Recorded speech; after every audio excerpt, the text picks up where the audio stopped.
Lorsqu'il y a des problèmes de connectivité dans un environnement NAT, il est souvent très difficile de déterminer la cause du problème. Voici des étapes pour vérifier si le NAT fonctionne. Tout d'abord, il faudrait commencer par vérifier si les translations se déroulent sans problème. La commande ShowIPNAT Translation affiche la table NAT du routeur. Debug IPNAT permet de vérifier les translations en direct. Show Access List vérifie que l'ACL associé à la commande NAT comprend bien l'ensemble des réseaux qui doivent être NATés. Et la commande ShowIPNAT Statistique permet de vérifier que les interfaces du routeur sont correctement définies en inside et outside. Elle affiche aussi des informations sur le nombre total de translations actives, des paramètres de configuration NAT, du nombre d'adresses dans le pool et de combien il y en a d'attribués. Si certains périphériques ont une connectivité Internet et d'autres non, il s'agirait peut-être du pool de NAT qui ne comprend pas toutes les adresses. Ensuite, si des translations se produisent et qu'il n'y a toujours aucune connectivité, il faudrait vérifier les itinéraires de retour avec la commande ShowIPRoute. La commande ClearIPNAT Translation avec une étoile permet d'effacer toutes les entrées des NAT translatées dynamiquement. Par défaut, elle s'efface après 24 heures.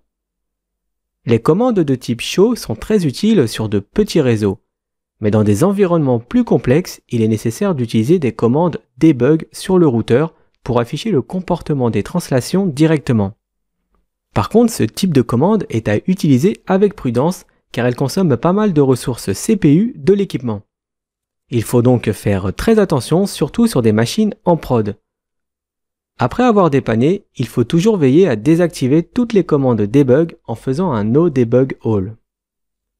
La commande Debug IPNAT affiche des informations sur chaque paquet que le routeur traduit, ce qui est super pour vérifier le bon fonctionnement du NAT. Dans cette sortie, l'astérisque à côté du mot NAT indique que la traduction s'est produite par le cache. Le premier paquet d'une translation est toujours switché par le process, ce qui est plus lent. Et après que l'équipement ait mis le chemin en cache, les paquets traverseront le routeur beaucoup plus rapidement, car ils feront appel au cache pour trouver leur chemin. Le S correspond à l'adresse IP source, suivi de l'adresse traduite.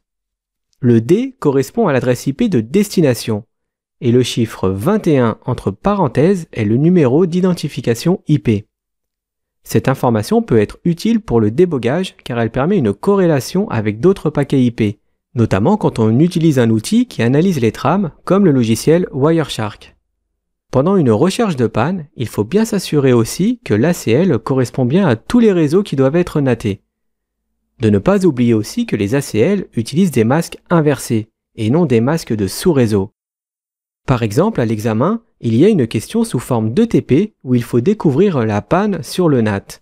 Et la réponse est qu'ils ont paramétré un masque de sous-réseau au lieu d'un masque inversé. Pour revenir au dépannage, si malgré toutes ces vérifications les translations ne se produisent toujours pas, il faudra alors vérifier que le routeur distant possède bien une route de retour vers l'adresse qui est traduite.